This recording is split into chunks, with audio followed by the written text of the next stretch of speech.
وهو الذي أنشأ جنات معروشات وغير معروشات والنخل والزرع مختلفا أكله والزيتون والرمان متشابها وغير متشابه كلوا من ثمره إذا أثمر وآتوا حقه يوم حصاده ولا تسرفوا إنه لا يحب المسرفين. ومن الأنعام حمولة وفرشا كلوا مما رزقكم الله ولا تتبعوا خطوات الشيطان إنه لكم عدو مبين. 8 أزواج من الضأن 2 ومن المعز 2 قل الذكرين حرم أم الأنثيين أما اشتملت عليه أرحام الأنثيين نبئوني بعلم إن كنتم صادقين. ومن الإبل 2 ومن البقر 2 قل الذكرين حرم أم الأنثيين أما اشتملت عليه أرحام الأنثيين أم كنتم شهداء إذ وصاكم الله بهذا فمن أظلم ممن افترى على الله كذبا ليضل الناس بغير علم إن الله لا يهدي القوم الظالمين. قل لا أجد فيما أوحي إلي محرما على طاعم يطعمه إلا أن يكون ميتا أو دما مسفوحا أو لحم خنزير فإنه رجس أو فسقا أهل لغير الله به فمن اضطر غير باغ ولا عاد فإن ربك غفور رحيم. وعلى الذين هادوا حرمنا كل ذي ظفر ومن البقر والغنم حرمنا عليهم شحومهما إلا ما حملت ظهورهما بالحوايا أو ما اختلط بعظم ذلك جزيناهم ببغيهم وإنا لصادقون. فإن كذبوك فقل ربكم ذو رحمة واسعة ولا يرد بأسه عن القوم المجرمين. سيقول الذين أشركوا لو شاء الله ما أشركنا ولا آباؤنا ولا حرمنا من شيء كذلك كذب الذين من قبلهم حتى ذاقوا بأسنا. قل هل عندكم من علم فتخرجوه لنا إن تتبعون إلا الظن وإن أنتم إلا تخرصون. قل فلله الحجة البالغة فلو شاء لهداكم أجمعين. قل هلم شهداكم الذين يشهدون أن الله حرم هذا فإن شهدوا فلا تشهد معهم ولا تتبع أهواء الذين كذبوا بآياتنا والذين لا يؤمنون بالآخرة وهم بربهم يعدلون. قل تعالوا واتل ما حرم ربكم عليكم ألا تشركوا به شيئا وبالوالدين إحسانا ولا تقتلوا أولادكم من إملاق نحن نرزقكم وإياهم ولا تقربوا الفواحش ما ظهر منها وما بطن ولا تقتلوا النفس التي حرم الله إلا بالحق ذلكم وصاكم به لعلكم تعقلون. ولا تقربوا مال اليتيم إلا بالتي هي أحسن حتى يبلغ أشده وأوفوا الكيل والميزان بالقسط لا نكلف نفسا إلا وسعها وإذا قلتم فاعدلوا ولو كان ذا قربى وبعهد الله أوفوا ذلكم وصاكم به لعلكم تذكرون. وأن هذا صراطي مستقيما فاتبعوه ولا تتبعوا السبل فتفرق بكم عن سبيله ذلكم وصاكم به لعلكم تتقون. ثم آتينا موسى الكتاب تماما على الذي أحسن وتفصيلا لكل شيء وهدى ورحمة لعلهم بلقاء ربهم يؤمنون. وهذا كتاب أنزلناه مبارك فاتبعوه واتقوا لعلكم ترحمون أن تقولوا إنما أنزل الكتاب على طائفتين من قبلنا وإن كنا عن دراستهم لغافلين أو تقولوا لو أنا أنزل علينا الكتاب لكنا أهدى منهم فقد جاءكم بينة من ربكم وهدى ورحمة فمن أظلم ممن كذب بآيات الله وصدف عنها سنجزي الذين يصدفون عن آياتنا سوء العذاب بما كانوا يصدفون هل ينظرون إلا أن تأتيهم الملائكة أو يأتي ربك أو يأتي بعض آيات ربك يوم يأتي بعض آيات ربك لا ينفع نفسا إيمانها لم تكن آمنت من قبل أو كسبت في إيمانها خيرا قل انتظروا إنا منتظرون إن الذين فرقوا دينهم وكانوا شيعا لست منهم في شيء إنما أمرهم إلى الله ثم ينبئهم بما كانوا يفعلون من جاء بالحسنة فله 10 أمثالها ومن جاء بالسيئة فلا يجزى إلا مثلها وهم لا يظلمون قل إنني هداني ربي إلى صراط مستقيم دينا قيما ملة إبراهيم حنيفا وما كان من المشركين قل إن صلاتي ونسكي ومحياي ومماتي لله رب العالمين لا شريك له وبذلك أمرت وأنا أول المسلمين قل أغير الله أبغي ربا وهو رب كل شيء ولا تكسب كل نفس إلا عليها ولا تزر وازرة وزر أخرى ثم إلى ربكم مرجعكم فينبئكم بما كنتم فيه تختلفون وهو الذي جعلكم خلائف الأرض ورفع بعضكم فوق بعض درجات ليبلوكم فيما آتاكم إن ربك سريع العقاب وإنه لغفور رحيم وَهُوَ الَّذِي أَنشَأَ جَنَّاتٍ مَعْرُوشَاتٍ وَغَيْرَ مَعْرُوشَاتٍ وہ اللہ ہی ہے جس نے باغات کو پیدا کیا، کچھ بیلیں چڑھائی جاتی ہیں اور کچھ نہیں چڑھائی جاتی، وَالنَّخْلَ وَالزَّرْعَ اور نخلستان کھجور کے درخت اور کھیتیاں مختلف ہیں پھل ان کے، اور زیتون اور انار جن کے پھل صورت میں باہم ملتے جلتے ہیں اور مزے میں مختلف ہیں، کھاؤ ان کے پھلوں سے جب بھی وہ پھل لائیں اور ان کا حق دو کٹائی کے دن یعنی عشر ادا کرو، وَلَا تُسْرِفُوا اور حد سے مت گزرو، خرچ میں اللہ کی رضا دیکھو، نہ بخل کرو نہ اسراف، إِنَّهُ لَا يُحِبُّ الْمُسْرِفِينَ اللہ فضول خرچوں کو، اسراف کرنے والوں کو پسند نہیں کرتا۔ فرمایا کہ کُلُوا وَاشْرَبُوا وَالْبَسُوا وَتَصَدَّقُوا فِي غَيْرِ إِسْرَافٍ وَلَا مَقِيلَةٍ کھاؤ پیو پہنو اور صدقہ کرو لیکن دو کام نہ ہوں کہ اسراف اور بخل نہ ہو، صدقے میں بھی اسراف نہیں کرنا، کہ ان المبذرین کانوا اخوان الشیاطین فضول خرچی کرنے والے، اسراف کرنے والے شیطان کے بھائی ہیں۔ کہا کہ دونوں کام نہیں کرو، ولا تبسطھا کل البسط بالکل اپنے ہاتھ کو کھلا ہی نہیں چھوڑ دو اور نہ ہی اس کو بند کر کے رکھو۔ وَمِنَ الْأَنْعَامِ حَمُولَةً وَفَرْشًا اور مویشیوں میں سے کچھ سواری اور بوجھ اٹھانے والے ہیں اور کچھ فارشا چھوٹے چوپائے ہیں جیسے بکری اور بھیڑ، چھوٹے اونٹ یا وہ جانور جن کو لٹایا جاتا ہے تو ان کو فرشا کہا جاتا ہے جیسے بکری اور بھیڑ۔ کُلُوا مِمَّا رَزَقَكُمُ اللَّهُ کھاؤ اس سے جو اللہ نے تمہیں رزق دیا اور شیطان کے قدموں کی پیروی نہ کرو، یقیناً وہ تمہارے لیے واضح دشمن ہے۔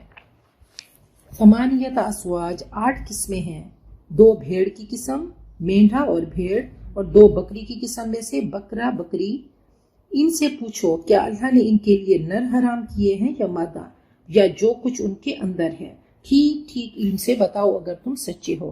اور اسی طرح 2 اونٹ اور اونٹنی اور گائے میں سے 2 جیسے گائے اور بیل، ان سے پوچھو کیا ان کے نر اللہ نے حرام کیے یا مادہ، یا جو ان کے اندر ہے، یا وہ بچے جو اونٹنی اور گائے کے پیٹ میں ہوں، یعنی جس کا نر حلال ہے اس کی مادہ بھی حلال ہے، اس کی نسل بھی حلال ہے، اس کی اولاد بھی حلال ہے۔ ام کنتم شہداء، کیا تم اس وقت حاضر تھے، اذ وصاکم اللہ بہذا، جب اللہ نے تمہیں ان کے حرام ہونے کا حکم دیا تھا۔ ان سے بڑھ کر ظالم کون ہوگا جو اللہ پہ جھوٹ گھڑے تاکہ لوگوں کو بغیر علم کے ان کی غلط رہنمائی کرے۔ اللہ سیدھی راہ نہیں دکھاتا ظالموں کو، ایسے ظالموں کو جو گھڑی ہوئی رسومات کرنے والے ہیں۔ دیکھیں، ہم نے اللہ کا حکم مانا ہے۔ محمود غزنوی کے بارے میں ہے کہ وہ ایاز سے بہت پیار کرتے تھے۔ ایک دن ایسا ہوا کہ بار بار وہ امتحان لیتے تھے، تو ایک دن انہوں نے سب غلاموں کو اکٹھا کیا اور کہا کہ یہ تالاب ہے، تالاب میں موتی ہیں، ان موتیوں کو نکال کر لاؤ، لیکن تم نے بھیگنا نہیں ہے۔ تو ہر غلام خوفزدہ ہو گیا کہ بھیگے بغیر موتی ہم کیسے نکال سکتے ہیں۔ جیسے ہی ایاز کو کہا تو وہ فوراً کودا اور موتی لا کر اس نے بادشاہ کے سامنے پیش کر دیا۔ تو بادشاہ نے گرج کے کہا میں نے تمہیں نہیں کہا تھا کہ تم نے بھیگ کے نہیں آنا۔ تو انہوں نے ہاتھ جوڑ دیے ایاز نے اور کہا کہ ایک حکم تو میں پورا کر سکا، دوسرا نہیں کر سکا۔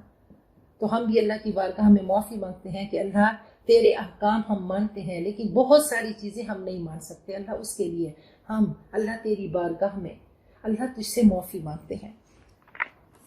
تو اللہ یہ دنیا کا سمندر ہے، اس میں ہم بھیگ جاتے ہیں نیکیوں کے موتی نکالتے نکالتے۔ قُلْ لَا أَجِدُ فِي مَا أُوحِيَ إِلَيَّ، اے نبی کہہ دو میں نہیں پاتا قرآن پاک میں محرمن جو چیز حرام ہو کسی کھانے والے پر، مگر یہ کہ مردار ہو یا بہتا ہوا خون یا سور کا گوشت، کیونکہ وہ ناپاک ہے، او فسقن یا نافرمانی کی چیز، احل لغیر اللہ بھی جس پر اللہ کے علاوہ کسی اور کا نام پکارا گیا، جو بے قرار کر دیا گیا، نہ ہی نافرمانی کرنے والا اور نہ ہی حد سے گزرنے والا، تو تیرا رب غفور الرحیم ہے۔ اب دیکھیں غذا جو ہے وہ ہماری جسمانی اور روحانی صحت پر اثر کرتی ہے۔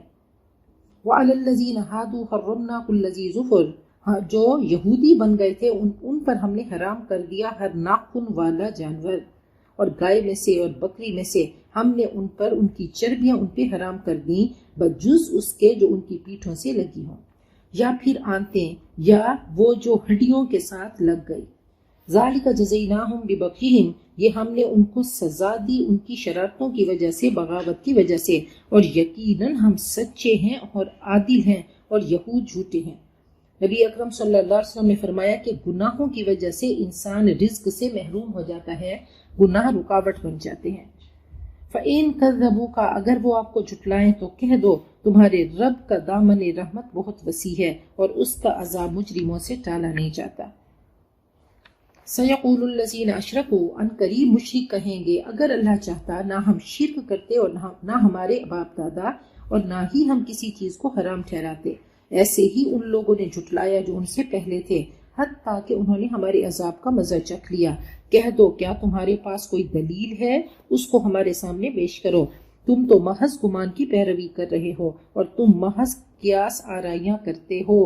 قُلْ فَلِلَّهِ الْحُجَّةُ الْبَالِغَةُ، کہہ دو اللہ ہی کے لیے پوری پوری حجت ہے، پوری پوری اللہ تعالیٰ نے ہمیں مضبوط دلائل دے دیے۔ فَلَوْ شَاءَ، اگر وہ چاہتا تم سب کو ہدایت دیتا، اس نے اپنی حجت تمام کر دی، اس نے تمہیں پہچان کرا دی حلال کی اور حرام کی۔ فَلَوْ شَاءَ، اگر وہ چاہتا تم سب کو ہدایت دیتا، کہہ دو لے آؤ اپنے گواہ جو اس بات کی گواہی دیں کہ اللہ نے اس کو حرام کیا، اگر وہ گواہی دیں تو ان کے ساتھ تم گواہی مت دینا، ہرگز ان کی خواہشات کے پیچھے نہ چلنا جنہوں نے ہماری آیات کو جھٹلا دیا اور وہ آخرت پر ایمان نہیں لاتے اور اپنے رب کے ساتھ دوسروں کو ہمسر بناتے ہیں، وہ شرک کرتے ہیں۔ گواہ حلال حرام کے قاعدے تم خود مت گھڑ لو، یہ شریعت ہے، یہ سنت ابراہیمی کے احکامات اور تاکیدی احکامات ہیں، یہ وہ 10 کمانڈمنٹس ہیں، یہ تورات کے احکامات کا احکامات عشرہ کا خلاصہ ہیں، یہ شریعت کے بیج ہیں جو اللہ تعالیٰ نے ہمیں بتا دیے کہ دیکھو قل آؤ کہہ دو، تعالو تم آؤ، اب پستی والوں کو پکار رہے ہیں بلندی کی طرف انبیاء، اتلو میں پڑھ کے سناؤں کہ تمہارے رب نے تم پر کیا حرام کیا۔ یہ وہ بیج ہیں، یہ وہ خلاصہ ہیں کہ سب سے پہلی چیز یہ تمام امتوں کو یہ والی تعلیمات دی گئیں، اللہ تشرکو بہ شیئا، کسی کے ساتھ اللہ کے ساتھ کسی کو شریک مت ٹھہراؤ، اور 75 بار اللہ نے شرک کا تذکرہ کیا، نہ اس کی ذات میں، نہ صفات میں، نہ حقوق میں، کسی کو اللہ کے برابر مت لے آؤ۔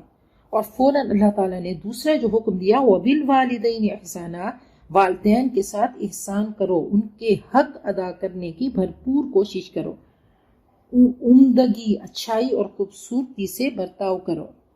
والدین کے ساتھ احسان سے کم کرو گے تو وہ حرام ہے، تھوڑی کوشش نہیں کرنی، تم نے احسان کے لیول پہ آنا ہے۔ کس کے ساتھ؟ اپنے والدین کے ساتھ تم بہترین کوشش کرو، بہترین سلوک ان کے ساتھ کرو، ان کو بہترین وقت دو، ان کی اطاعت کرو، ان کے ساتھ جب بھی ملو تو مسکراہٹ ہو تمہارے چہرے پہ، اور بہترین سلوک کرنے والے ہو کہ ہما جنت کا ونارو کا، وہ یا تو تمہاری جنت ہے یا جہنم۔ اچھا سلوک کرو گے تو جنت میں جاؤ گے، برا کرو گے تو جہنم میں جاؤ گے۔ وَلَا تَقْتُلُوا أَوْلَادَكُمْ، اور اپنی اولاد کو تنگ دستی کے خوف سے قتل مت کرو، ہم تمہیں اور ان کو رزق دینے والے ہیں۔ اور نہ قریب جاؤ بے حیائی کے، ہاں کھلے ہوں یا چھپے، اور نہ قتل کرو کسی انسان کو جس کو اللہ نے محترم بنایا، مگر حق کے ساتھ۔ اگر کسی نے قتل کیا ہے تو اس کو قتل ہونا ہوگا، یا مرتد جس کو قتل کیا جائے گا، یا شادی شدہ زانی اور حربی کافر، ان کو قتل کیا جا سکتا ہے، باقی کسی انسان کو قتل نہیں کیا جا سکتا۔ یہ ہدایت اس نے تم کو کی شاید کہ تم عقل سے کام لو، تم اپنی آبائی رسموں اور خیالوں کو چھوڑ کر عقل سے کام لو۔ اور یتیم کے مال کے قریب مت جاؤ مگر ایسے طریقے سے جو بہترین ہو، حتیٰ یبلغ اشدہ، حتیٰ کہ وہ اپنے سن رشد کو پہنچ جائیں، وہ سمجھدار ہو جائیں۔ اللہ نے بار بار تنبیہ کی کہ انما یأکلون فی بطونہم نارا، اگر ان کا مال کھاؤ گے تو ایسے سمجھو پیٹوں میں آگ کھا رہے ہو۔ تو آگے اللہ نے یہ بھی بتا دیا فَإِنْ آنَسْتُم مِّنْهُمْ رُشْدًا، اگر ان میں سمجھ آ جائے، اگر تم سمجھتے ہو کہ باشعور ہو گئے ہیں تو ان کے مال ان کے حوالے کر دو۔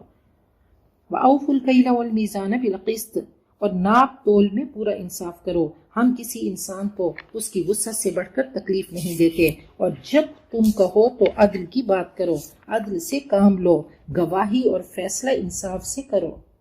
وَلَوْ كَانَ ذَا قُرْبَىٰ، خواہ قرابت داری ہی کا معاملہ کیوں نہ ہو، اور اللہ کا عہد پورا کرو۔ ان باتوں کی ہدایت اللہ نے تمہیں کی، شاید تم نصیحت حاصل کرو۔ اور یہی میرا سیدھا راستہ ہے، لہٰذا تم اسی پہ چلو، اور دوسروں کے راستے پہ نہ چلو کہ وہ تمہیں اللہ کی راہ سے بھٹکا کر منتشر کر دیں گے، تم منزل کھو بیٹھو گے۔ یہ ہے وہ ہدایت جو تمہارے رب نے کی، شاید تم آخرت کے عذاب سے بچ جاؤ۔ پھر ہم نے حضرت موسیٰ کو کتاب عطا کی، پورا کرنے کے لیے اس نعمت کو، احسان کرنے والوں کے لیے، اور شریعت کے احکام کی وضاحت ہے، اور ہدایت اور رحمت ہے، شاید وہ اپنے رب پر ایمان لے آئیں۔ وَهَذَا كِتَابٌ أَنزَلْنَاهُ، اور یہ بابرکت کتاب ہے، اس کتاب نے سب سمیٹ لیا۔ جیسے ماء مبارکہ، اوپر سے بارش آتی ہے، برکتیں لے کر آتی ہے، فصلیں اگتی ہیں، تو ایسے وحی کے لیے یہ بابرکت کلام، یہ روح کے لیے بابرکت کلام ہے، مبارکن بابرکت ہے، مردہ روحوں کو زندہ کرنے والی ہے۔ فَاتَّبِعُوهُ، لہٰذا تم اس کے پیچھے چلو، اس کی پریکٹس کرو۔ وَاتَّقُوا، اور اللہ سے ڈرو، لَعَلَّكُمْ تُرْحَمُونَ، تاکہ تم پہ رحمتیں نازل ہوں۔ ایسا نہ ہو کہ تم کہو کہ کتاب تو ہم سے پہلے کے 2 گروہوں کو دی گئی اور ہم تو اس کے پڑھنے سے غافل تھے۔ مشرکین کو کہا جا رہا ہے کہ ایسا نہ ہو اللہ کی بارگاہ میں تم آ کر بہانہ کرو، ایکسکیوز کرو، یہود و نصارہ کو تو یہ کتاب دی گئی، تورات اور انجیل، اور ہمارے پاس کوئی کتاب نہیں تھی، تو کہا تمہارے پاس کتاب آ چکی۔ او تقولو، اے اہل مکہ، ایسا نہ ہو کہ تم یہ بہانہ کرو کہ اگر ہم پر کتاب اتاری جاتی تو ہم ان سے زیادہ راست رو ثابت ہوتے، ہم زیادہ صحیح راستے پہ چلتے۔ جاءکم بینۃ من ربکم، تمہارے پاس تمہارے رب کی طرف سے کھلی نشانی آ چکی، اور یہ ہدایت اور رحمت ہے۔ اب اس سے بڑھ کر ظالم کون ہوگا جو اللہ کی آیات کو جھٹلائے اور منہ موڑے۔ جو ہماری آیات سے منہ موڑتے ہیں انہیں اس روح گردانی کی پاداش میں ہم بدترین سزا دیں گے، کیونکہ وہ منہ موڑتے ہیں۔ اب کیا لوگ اس بات کے منتظر ہیں کہ ان کے پاس فرشتے آئیں یا تیرے رب کا فیصلہ آئے یا تیرے رب کی کچھ نشانیاں نمودار ہوں؟ جس دن تیرے رب کی کچھ نشانیاں نمودار ہوں گی، کسی انسان کو اس کا ایمان فائدہ نہ دے گا جو پہلے سے ایمان نہیں لا چکا تھا یا اس نے اپنے ایمان میں کچھ خیر نہیں کما لیا تھا۔ اے نبی کہہ دو، اچھا تم انتظار کرو، ہم بھی انتظار کرتے ہیں۔ جن لوگوں نے ٹکڑے ٹکڑے کر دیا اپنے دین کو اور گروہ گروہ بن گئے، یقیناً اے نبی آپ کا ان سے کوئی تعلق نہیں، ان کا معاملہ تو اللہ کے سپرد ہے، وہی ان کو بتائے گا کہ انہوں نے کیا کچھ کیا۔ من جاء بالحسناتی، جو ایک نیکی لائے گا تو اس کو 10 گنا اجر ملے گا، اور جو برائی کا ارتکاب کرے گا تو اس کو اتنا ہی بدلہ ملے گا۔ وَهُمْ لَا يُظْلَمُونَ، اور کسی پہ ظلم نہ کیا جائے گا۔ کہہ دو بے شک سیدھا راستہ میرے رب نے دکھا دیا ہے۔ یہ دین سیدھا، یہ پورا ایک لائف سٹائل ہے، یہ زندگی گزارنے کا طریقہ ہے۔ یہ حضرت ابراہیم کا دین ہے، یکسو ہو کر انہوں نے اختیار کیا تھا اور وہ مشرکوں میں سے نہ تھے۔ کہہ دو میری نماز، میرے تمام مراسم عبودیت، میرا جینا، میری زندگی، میرا مرنا، سب کچھ اللہ رب العالمین کے لیے ہے جس کا کوئی شریک نہیں، اور اسی کا مجھے حکم دیا گیا، اور میں سب سے پہلا فرما بردار ہوں۔ میں صراط مستقیم کر رہی ہوں، علی صراط مستقیم۔ میرے پیچھے چلو گے، میری اتباع کرو گے تو اپنی منزل پا لو گے۔ تو نبی اکرم صلی اللہ علیہ وسلم نے ہم سب کو صراط مستقیم کا ایڈریس بتایا اور خود چل کے دکھایا۔ حضرت انس فرماتے ہیں کہ ایک بار میں نے نبی اکرم صلی اللہ علیہ وسلم کو دیکھا کہ آپ کدو کے ٹکڑے تلاش کر رہے تھے سالن میں۔ تو اب کدو حضرت انس کو اس لیے محبوب تھے کہ انہوں نے نبی اکرم صلی اللہ علیہ وسلم کو دیکھا، حالانکہ یہ کوئی آپ نے تاکید نہیں کی تھی کہ انس تم کدو کھایا کرو۔ یہ وہ عشق کی انتہا ہے کہ جب کسی سے عشق ہوتا ہے، عشق ہوتا ہے تو انسان ایسا کرتا ہے۔ نبی اکرم صلی اللہ علیہ وسلم کے کسی بھی طریقے کی پیروی کریں گے تو انشاءاللہ وہ ہمارے لیے عبادت بن جائے گا۔ قل اغیر اللہ ابغی ربا، کہہ دو اللہ کے سوا میں کسی اور کو رب بناؤں، وہو رب کل شیء، حالانکہ وہی ہر چیز کا رب ہے، اور ہر شخص جو کماتا ہے اس کا وبال اسی پہ ہے۔ کوئی بوجھ اٹھانے والا دوسرے کا بوجھ نہیں اٹھاتا۔ پھر تم سب کو اپنے رب کی طرف پلٹنا ہے، اس وقت وہ تمہاری اختلافات کی حقیقت تم پہ کھول دے گا۔ تو اول المسلمین، سب سے بڑی چیز کیا ہے؟ علامہ اقبال فرماتے ہیں چومی گویم مسلمانم بلرزم کہ دانم مشکلات لا الہ را، جب بھی میں کہتا ہوں کہ میں مسلمان ہوں تو میں کانپ اٹھتا ہوں کہ صراط مستقیم پر چلنا مشکل ہے۔ تو سب سے بڑی چیز کیا ہے؟ اسلام۔ الحمدللہ بہت خوبصورت کلمہ اللہ تعالیٰ نے ہم سب کو عطا کیا۔ انشاءاللہ جتنا اس میں اخلاص ہوگا تو آگے کی راہیں اس دنیا میں بھی اور آگے کی راہیں ہم سب کے لیے آسان ہوں گی۔ حضرت یوسف نے دعا کی تھی توفنی مسلما والحقنی بالصالحین، یہ ایسی قیمت ہے کہ کوئی اس کی قیمت دے نہیں سکتا۔ حضرت یعقوب اور ابراہیم نے اپنے بچوں کو نصیحت کی تھی کہ فلا تموتن الا وانتم مسلمون۔ حضرت نوح نے فرمایا تھا وَأُمِرْتُ أَن نَّكُونَ أَوَّلَ الْمُسْلِمِينَ۔ حضرت موسیٰ نے فرمایا تھا فَعَلَيْهِ تَوَكَّلُوا إِن كُنتُم مُّسْلِمِينَ، اور حضرت عیسیٰ نے فرمایا تھا کہ وَاشْهَدْ بِأَنَّنَا مُسْلِمُونَ، گواہ ہو جاؤ کہ ہم مسلمان ہیں۔ تو مومن بزنس مین ہوتا ہے، وہ نیکیاں جمع کرتا رہتا ہے، مرکز عقیدت اور محبت اللہ ہو۔ اور یاد رکھیے کوئی بھی کام اللہ کی محبتوں کی وجہ سے ہم مخلوق کے ساتھ کریں گے، پھر اللہ رؤوف ہے، اللہ رحیم ہے، اللہ تواب ہے، وہ اپنی صفات کا عکس دیکھنا چاہتا ہے۔ وہ جیسے ہم سے پیار کرتا ہے کہ زندگی بھر ہم گناہ کریں، اللہ فرماتے ہیں یا عبادی الذین اسرفوا علی انفسہم، اے میرے بندو۔ اللہ نے یہ نہیں کہا متقین بندو، اے عبادت کرنے والے بندو، اے میری راہ پہ چلنے والے بندو۔ تو اللہ نے یہ نہیں کہا، اللہ نے ہم سب کو، تمام گناہ گاروں کو مخاطب کیا اور فرمایا اسرفوا علی انفسہم، پوری زندگی تم گناہ کرتے رہے، لا تقنطوا من رحمت اللہ، میری رحمت سے نا امید نہ ہو۔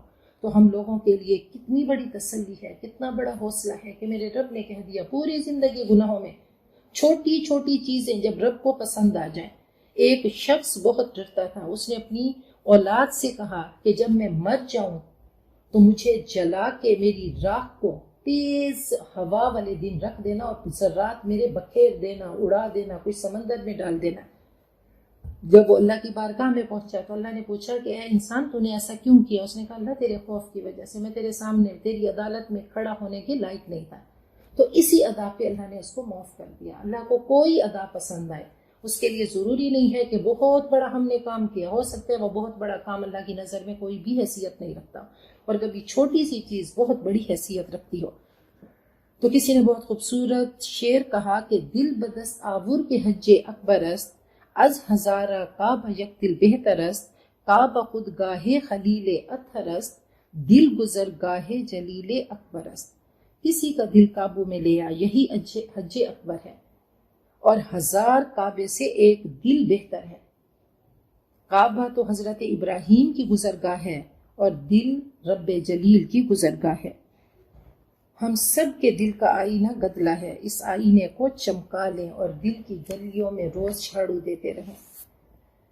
قل اغیر اللہ ابغی ربا، کہہ دو اللہ کے سوا میں کسی اور کو رب بناؤں، حالانکہ وہی ہر چیز کا رب ہے۔ وَهُوَ الَّذِي جَعَلَكُمْ خَلَائِفَ الْأَرْضِ، اللہ وہ ہے جس نے تم کو زمین میں خلیفہ بنایا اور خلیفے پہ ذمہ داریاں ڈال دی۔ وَرَفَعَ بَعْضَكُمْ فَوْقَ بَعْضٍ دَرَجَاتٍ، اور تم میں سے بعض کو بعض کے مقابلے میں زیادہ بلند درجے عطا کیے، کسی کو زیادہ ذہین بنا دیا، کسی کو صحت دے دی، کسی کو حسن دے دیا، کسی کو صلاحیت، دولت، اولاد اور قوتوں میں اللہ نے کسی کو عطا کر دی، تو یہ اللہ کی طرف سے ہے۔ لِيَبْلُوَكُمْ، اور اس نے کیوں تم کو دیا؟ وہ تمہاری آزمائش کرنا چاہتا ہے، تم سے امتحان لینا چاہتا ہے۔ رزلٹ آؤٹ ہونے پر پتہ چلے گا کہ کون پاس ہوا اور کون فیل ہوا، تاکہ وہ تمہیں اس معاملے میں آزمائے جو اس نے تم کو دیا۔ یقیناً تیرا رب سزا دینے میں بھی بہت جلدی کرتا ہے اور بہت درگزر کرنے والا اور رحم فرمانے والا بھی ہے۔ سورۃ الاعراف مکیہ، بسم اللہ الرحمن الرحیم۔ یہ سورۃ الانعام اور سورۃ الاعراف جوڑے کی شکل میں ہیں، یہ دونوں مکی صورتیں ہیں۔ پھر اللہ تعالیٰ 2 طریقوں سے ہم سب کو دعوت دیتے ہیں۔ انعام میں تذکیر بھی اعلیٰ اللہ کا انداز تھا، اللہ کی نعمتوں کا ذکر تھا، اللہ نے پھل مویشی کھانے پینے کا ذکر کیا، کہا کہ محبت کی وجہ سے اطاعت کرو، محبت اور شکر گزاری کے ذریعے اللہ کے قریب آؤ۔ اور سورۃ الاعراف میں فرمایا کہ کچھ لوگ سزا کے خوف سے فرما برداری کرتے ہیں، تو اعراف میں ان کے لیے، سورۃ الاعراف میں ان کے لیے میٹیریل ہے کہ اللہ فرماتے ہیں وَتُنذِرَ بِهِ قَوْمًا لُدًّا، آپ ان کو انذار کیجئے، لِأُنذِرَكُمْ بِهِ، اسی قرآن پاک کے ذریعے، کہ انما تنذر من اتبع الذکر، اے نبی آپ تو اس کو خبردار کریں گے، وارن کریں گے جو قرآن پاک کی پیروی کرے گا۔ تو آراف میں ان کے لیے اللہ تعالیٰ نے میٹیریل رکھ دیا کہ یہ تذکیر بھی ایام اللہ ہے۔ آگے حرج کی بات ہوگی کہ یہ گھنی جھاڑی ہے، اس میں پچھلی قوموں کی تاریخ سنائی گئی، اور اللہ نے فرمایا یہ مشرکین آپ کو تنگ کر رہے ہیں، یہ مخالفتوں کے طوفان ہیں، تنقید کے کانٹے ہیں جو آپ کو آگے بڑھنے سے روک رہے ہیں، گزرنا مشکل ہو رہا ہے۔ قریش کے مطالبے تھے کہ ہمیں معجزات دکھائیے، آپ سمجھتے تھے کہ شاید میں ان کو صحیح طریقے سے نہیں سمجھا رہا، آرٹیکولیٹ نہیں کر رہا۔ اللہ فرماتے ہیں آپ کا کام انذار کرانا ہے، عمل کرانا نہیں۔ تمام کے حقوق ادا کرتے ہوئے قرآن پاک کا حق نہ چھوڑ دیجئے، قرآن پاک کی اتباع کیجئے۔ یہاں وہ سودا ہے جس میں نفع ہی نفع ہے۔ نبی اکرم صلی اللہ علیہ وسلم نے فرمایا کہ کل امر ذی بال لا یبدأ فیہ بسم اللہ اخطا، ہر وہ کام جو اللہ کے نام سے شروع نہ کیا جائے وہ بے برکت ہے۔ تو بسم اللہ سے ہم آغاز کرتے ہیں۔